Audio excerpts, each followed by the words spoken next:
안녕하세요. 오늘은 대법원에서 2022년에 선고된 정말 흥미로운 판결을 살펴보겠습니다.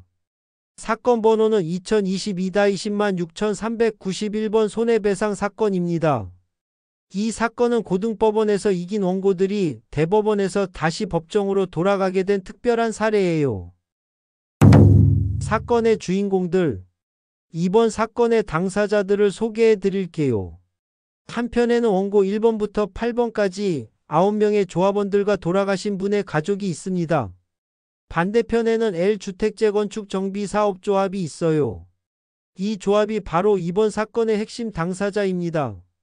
원고들은 변호사 함씨가 대리했고 조합은 법무법인 광장에서 소송을 맡았습니다. 사건의 배경 2009년의 약속. 이야기는 앞서 다뤘던 수원고등법원 사건과 같은 맥락입니다. 2009년에 재건축조합과 상가조합원들 사이에 중요한 약속이 있었어요. 조합은 상가조합원들에게 재건축에 동의해 주시면 새 상가를 무료로 분양해 드리고 영업손실 보상금도 드리겠습니다라고 약속했습니다. 하지만 시간이 지나면서 조합은 이 약속을 지키지 않았고 상가조합원들은 큰 손해를 보게 되었죠. 1심과 2심의 결과 1심과 2심에서는 상가조합원들이 승소했습니다. 특히 수원고등법원은 2021년 12월 24일에 조합이 2009년 약속을 지키지 않아서 상가조합원들에게 손해를 끼쳤으니 배상하라고 판결했어요. 고등법원은 조합이 약속한 내용대로 관리처 분계획을 세워야 할 의무가 있는데 이를 지키지 않았다며 채무불이행에 따른 손해배상 책임을 인정했습니다. 대법원의 뒤집기 무엇이 문제였을까? 그런데 2022년 7월 14일 대법원은 놀라운 판결을 내렸습니다. 원심 판결 중 피고, 패소 부분을 모두 파기하고 이 부분 사건을 수원고등법원에 환송한다고 선고한 거예요. 쉽게 말해서 고등법원이 잘못 판단했으니 다시 재판하라고 한 것입니다.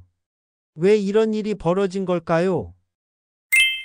대법원의 핵심 논리. 대법원이 고등법원 판결을 뒤집은 이유는 법적 성격에 대한 근본적인 해석 차이였습니다. 첫 번째 포인트, 재건축조합의 특별한 지위. 대법원은 재건축조합은 단순한 사적단체가 아니라 공법인이다라고 강조했어요. 즉 국가나 지방자치단체처럼 행정작용을 하는 특별한 법인이라는 뜻입니다. 관리처 분계획도 단순한 내부 규약이 아니라 구속적 행정계획이라고 봤어요. 이는 조합원들의 재산권에 직접적인 영향을 미치는 중요한 행정처분이라는 의미입니다. 두 번째 포인트, 조합의 자율성과 재량권.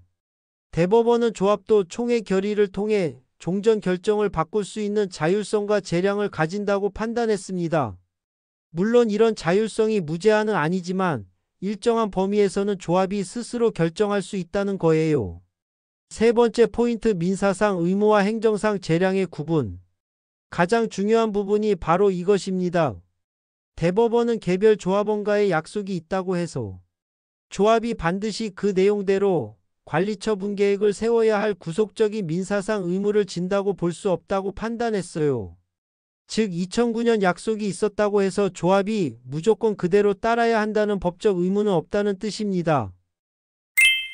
신뢰보호 원칙은 어떻게? 그렇다면 조합원들의 신뢰는 어떻게 보호받을까요? 대법원은 신뢰보호 원칙에 위반되면 그 효력이 인정되지 않을 뿐이라고 했어요. 이는 조합이 함부로 약속을 바꾸면 그 변경이 무효가 될 수는 있지만 그렇다고 해서 조합원들이 민사상 손해배상을 청구할 수 있는 것은 아니라는 의미입니다.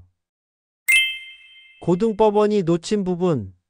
대법원은 고등법원이 다음과 같은 법리를 오해했다고 지적했습니다. 도시정비법상 관리처 분계획의 성격 및 그와 별개의 민사상 약정과의 관계, 그에 따른 채권 채무관계의 존부 및 내용과 채무불이행 책임의 성부, 손해 발생 여부 및 손해배상 책임의 범위에 관한 법리를 오해하여 판결에 영향을 미친 잘못이 있다. 쉽게 말해서 공법상 행정계획과 사법상 계약을 구분하지 못했다는 것입니다. 환송의 의미와 앞으로의 전망. 대법원이 사건을 환송했다는 것은 처음부터 다시 판단하라는 뜻입니다. 이제 수원고등법원은 대법원의 법리에 따라 다시 심리해야 해요. 앞으로 어떤 결과가 나올지는 모르지만 조합원들이 승소하기는 상당히 어려워 보입니다. 대법원이 제시한 법리에 따르면 민사상 손해배상보다는 행정법적 구제 방법을 찾아야 할 것 같아요. 소송 비용은 어떻게? 이번 대법원 판결문에는 소송 비용에 대한 구체적인 언급이 없습니다. 다만 원심 판결 중 피고, 패소 부분을 모두 파기하고 환송했으므로 기존 고등법원 판결에서 조합이 부담하기로 했던 소송 비용 결정도 무효가 되었을 것으로 보입니다. 새로 진행될 재심에서 소송 비용 부담이 다시 결정될 예정입니다. 이 판결이 주는 교훈. 이번 대법원 판결은 중요한 시사점을 던져줍니다. 재건축이나 재개발 과정에서 발생하는 분쟁을 해결할 때는 단순히 민사법적 접근만으로는 한계가 있다는 것을 보여줍니다. 특히 재건축 조합의 이중적 성격 공법인이면서 동시에 조합원들의 집합체를 제대로 이해하고 행정법적 구제와 민사법적 구제를 구분해서 접근해야 한다는 교훈을 줍니다. 앞으로 비슷한 분쟁에서는 단순히 약속 위반을 이유로 한 손해배상보다는 행정법상 신뢰보호 원칙이나 행정처분, 취소 등의 방법을 먼저 고려해야 할 것 같습니다. 이렇게 복잡하지만 중요한 법리가 담긴 대법원 판결이었습니다. 법원마다 다른 시각으로 같은 사건을 바라볼 수 있다는 것도 흥미로운 부분이네요.